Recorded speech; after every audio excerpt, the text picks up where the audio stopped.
శ్రీరాముని చిరునవ్వుగా వెలుగొందెను సీత, ఆ దేవుని వెనకాతలె పనికేగును మాత.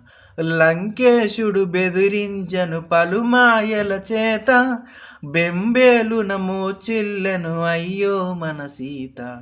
ఆగాదే నాలో పాటై పాడేను రామాయణం. కోదండ రాముణ్ణి చూడు, కోరింది ఇచ్చేటివాడు. ఆ సుందరాంగుణ్ణి చూడు, మా తల్లి సీతమ్మ జోడు. అందాలన్నీ చూడ కళ్ళు చాలకుంటే నా మనసుతో చూడు. చూడయ్యో ఆ రూపం అపురూపం, నిలపాలో గుండె లోపల. ఆ దైవం మన కోసం నిలిపాడో నేలపై ఇలా. కోదండ రాముణ్ణి చూడు, కోరింది ఇచ్చేటివాడు. ఆ సుందరాంగుణ్ణి చూడు, మా తల్లి సీతమ్మ జోడు.